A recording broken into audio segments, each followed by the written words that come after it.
열정의 아이콘 정희동입니다.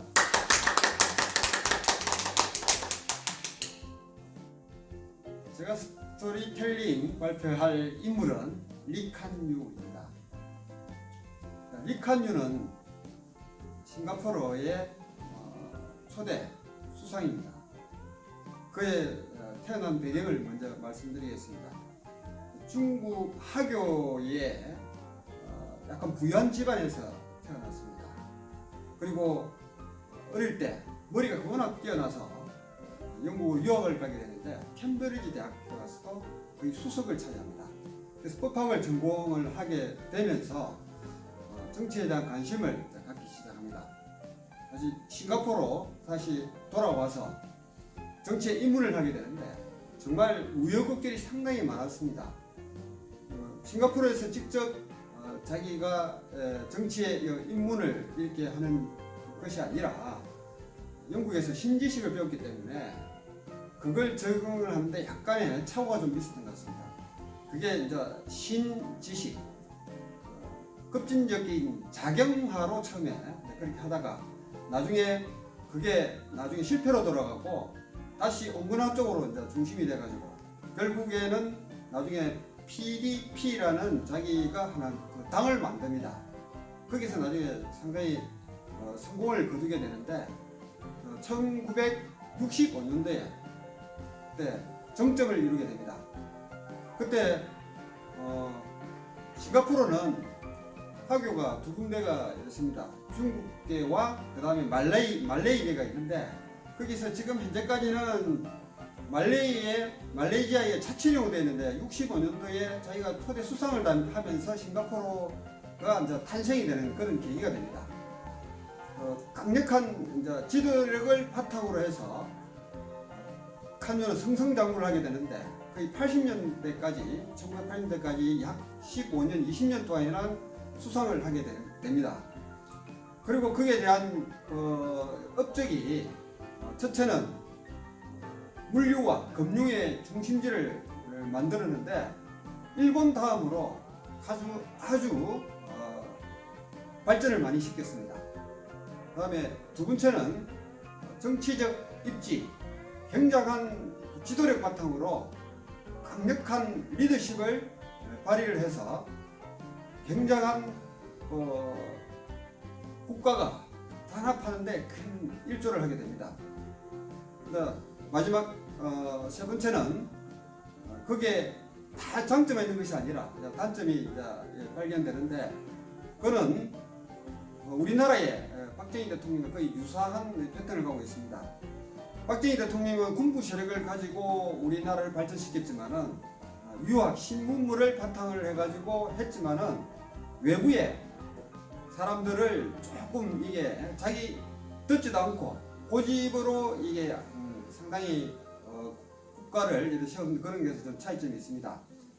그렇게 된 계기가 된 것이 20대에 일본 일제치하에 있을 때 선전부장으로 3년 6개월 동안 거기서 행동을 하다 보니까 강력한 국가가 되지 않으면은 우리나라를 이끌어갈 수 없다는 그런 결심을 갖게 됐는데 그것이 계기가 돼가지고 강력한 지도력을 발휘하게 되었습니다.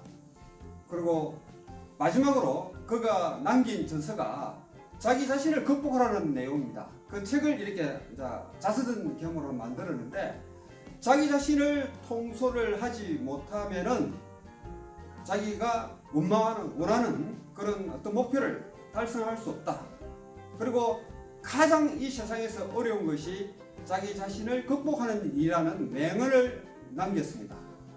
결국 폐렴으로 80세쯤 돼서 죽게 되고 그리고 지금 현재의 수상은 자기 아들이 지금 하고 있습니다.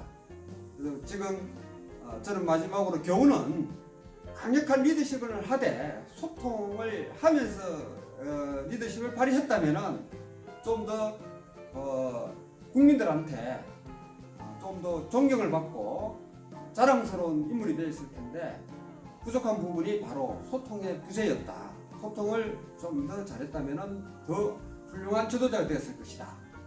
네, 감사합니다.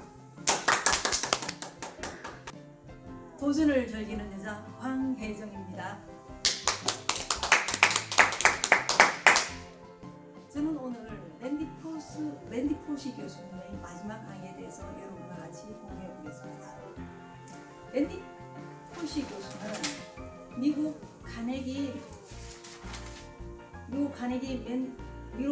멜론 대학교의 중심 교수님입니다. 거기서 컴퓨터 상호 관계라든지 그 다음에 디자인을 강조하는 강의, 또 VCR로 체험을 하는 관련된 것을 가르치는 공학 교수님입니다.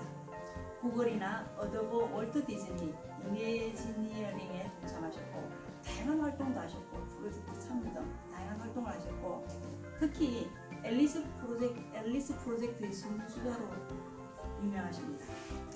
특히 이 교수님은 매일매일 아주 충실하게 긍정적으로 열심히 사시는 분이고 원래 이분의 성격이 상당히 열정적이고 호기심 많고 상상이 풍부하고 아주 긍정적인 분이시죠. 그런데 2006년도에 췌장암 판정을 받습니다. 그리고는 췌장암 자체가 상당히 치료하기가 애매한데 아주 위험을 감수하고 그 수술을 합니다.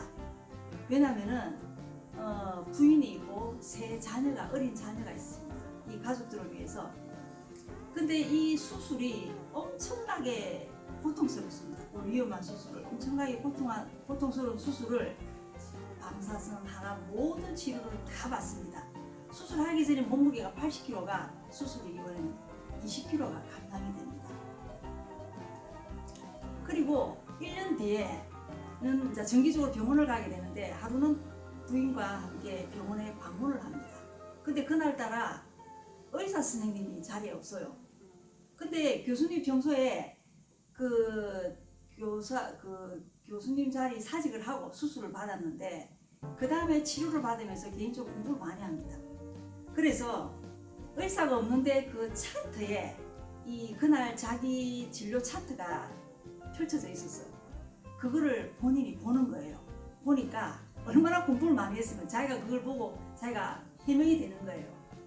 보니까 이 암이 너무 많이 퍼져 있고 종양이 10개 이상이 생겨져 있는 걸 보고는 옆에 있는 와이프를 끌어안고 엄청 웁니다. 슬퍼서. 근데 그쯤에 그 대학교에서 제의가 들어옵니다. 그때 랜디 교수는 나는 그 강의를 하고 싶다 하니까 와이프는 지금 이렇게 힘든 과정에 에너지 소비하지 말고 하지 마라 하는데 그때 랜디 포시가 교수가 이런 말을 하면서 와이프를 설득을 하죠. 다친 사자라도 여전히 어른거릴 수 있는지 나는 알고 싶다. 자만심과는 다른 인간에 대한 존엄성, 자부심 그런 걸 느끼고 싶다라고 애절하게 설득을 해서 결국 마지막 강의 특강을 하게 되죠. 특강의 제목은 이렇습니다.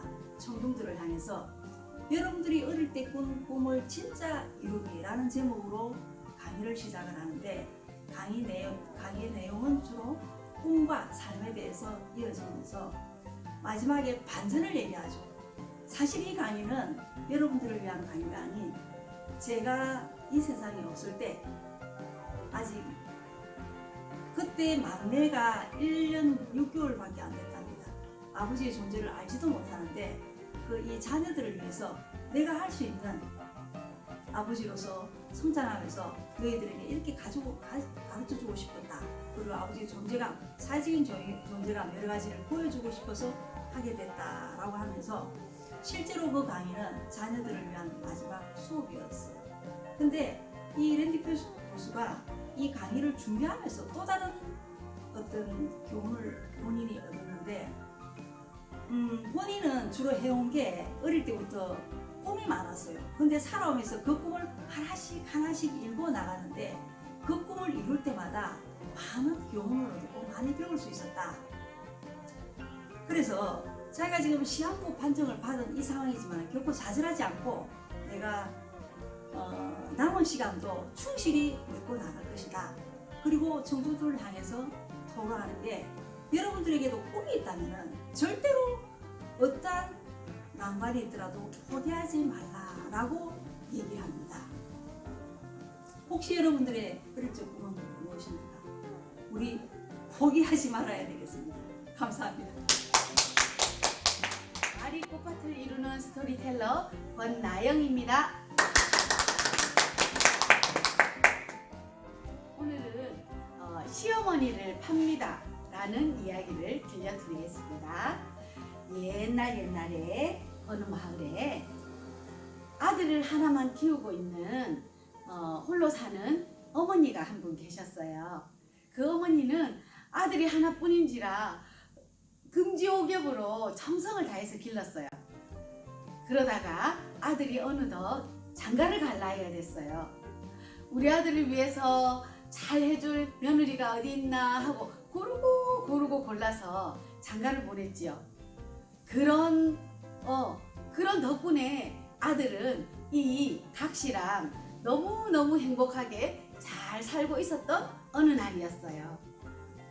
이 아들이 평소부터 효자인지라 어머니한테 밥상을 딱 차려서 이렇게 며느리가 가지고 오면 어머니한테 어머니 이 생선은 앞에 있는 김서방이 잡아서 갖다 준 겁니다 하고 생선을 발라서 어머니 밥상에 숟가락 위에 올려놓고 그 다음에 또 나무를 또 딱 얹어주면서는 이거는 아까 제가 산에 나무 하러 갔다가 어머니 생각이 나서 어머니 좋아하시니까 제가 이렇게 묻혀온 겁니다 하면서 또 갖고 나왔습니다 하면서 이렇게 또 올려드리고 이렇게 하는데 이게 이제 하루가 가고 이틀이 가고 이렇게 날이 지나가다 보니까 며느리의 표정이 별로 좋아지지가 않는 거예요. 그래서 이 며느리가 이게 며느리가 들어오고 난 뒤에 어머니의 얼굴이 근심이 가득하고 그늘이지기 시작했어요. 그래서 이 아들은 이게 왜 이럴까 하고 살짝 이렇게 일하러 가는 척하고 살짝 이렇게 들여다보고 있었어요. 그런데 이 며느리가 자기 남편이 있을 때는 어머님 하면서 어머님한테 술을 잘해주는 척하면서 하는데 자기가 나가고 나면 점심을 드리는데 요런 김치에다가 간장 종지 하나만 딱 올려가지고 잡수세요 하고 딱 드리고 어머니한테 아주 불손하게 대하는 거예요. 그러니까 이 아들이 가만히 보고 있다가 어느 날 밤에 모두 다 잠든 야심한 밤에 색시의 손을 딱 잡았어요. 각시야 하고 이야기를 했어요. 각시야 요즘 어머니하고 같이 지내니까 우리 각시가 얼마나 힘이 들겠노. 보니까는 자네 얼굴이 자꾸만 안 되어 가는 게 난 참 보기가 딱하네. 그런데 내가 그저께 장에 가서 좀 희한한 걸 봤거든. 근데 거기 가보니까 어떤 사람이 할머니를 이렇게 자기 옆에 앉혀놔놓고 어머님을 팝니다 하고 외치고 있지 않겠어? 그래서 가만히 보니까 자기 엄마를 판다는 거였어. 그래서 이제 내가 생각해 보니까 우리 각시가 너무 힘들게 하고 어머니 맨날 잔소리하고 이렇게 하니까 나도 다음에 장 설 때는 우리 어머님을 팔았으면 좋겠다. 그렇게 이야기했어. 그러니까는 이 각시가 갑자기 얼굴에 희색이 싹 돌면서 아유 그렇지만 어머님을 어떻게 팔아요 하는데 표정은 너무너무 좋아하는 표정인 거예요. 그래서 아니다 다른 사람도 그렇게 하는데 뭐 그리고 자네가 어머님 때문에 힘드니까 내가 다음 장에서 설 때는 어머님 팔아버리자. 그런데 그 옆에 앉아있는 사람을 보니까 얼굴이 둥실둥실한 게 옷도 잘 입혀가갖고 그 사람은 금방 팔리게 생겼던데 우리 어머니는 매상 말라서 얼굴도 시커멓고 이러니까 어디 데리고 가도 뭐 일이나 한 자리 시키겠더라 이렇게 사람이 생각할지 모르니까 우리 어머니도 살 좀 찌워서 몸이 좋아지면 그때 우리가 갖다 팔자 이렇게 이야기했어요. 그러니까 이제 색시가 예 알겠습니다 이렇게 이야기를 하는 거예요. 그 다음 날부터는 이 각시가 말을 안 해도 막 어머님 밥상을 갖다가 진수성찬을 차려서 막 대접하기 시작했어요. 그렇게 하니까 하루가 지나고 이틀이 지나고 하는데 며느리 행동이 달라지지 않고 계속 자기를 존대해 주니까 이 어머님이 너무 마음이 좋았어요. 그래서 바깥에만 나가면 시어머니가 자기 며느리 자랑을 하는 거예요. 우리 며느리는요 아침 저녁으로 따뜻한 밥을 해서 반찬도 내 입에 딱 맞는 걸 해준답니다 하면서 칭찬을 하니까 이 며느리가 빨래를 하러 가도 그 동네에 있는 할머니들 다른 여자들이 칭찬을 하고 또 뭐 물을 길러 가도 칭찬을 하고 어디 다니면 모든 사람들이 자기를 칭찬하는 거예요. 그러다 보니까는 기분이 좋아지지 않겠어요? 그래서 자기가 그 이제 어머님을 아주 잘 모시고 있었는데 이 아들이 잘 보니까 어머님하고 자기 마누라하고 사이가 너무너무 좋아진 거예요. 그러니까 어느 날 저녁에 이제 딱 손을 잡고 또 말했어요. 각시야 이제 보니까는 우리 엄마가 얼굴이 둥실둥실한 게 누가 봐도 잘 사가게 생겼더라. 그러니까는 다음 장설 때 우리 갖다 팔 뿌리지 이렇게 이야기를 했어요. 그랬더니 그때 각시 눈에서 눈물이 뚝뚝뚝뚝 떨어지면서 아닙니다 우리 어머니를 어디다가 갖다 판답니까? 그런 거는 사람이 할 짓이 못 됩니다. 나는 어머니 없이는 못 삽니다 하면서 이야기를 하는 거예요.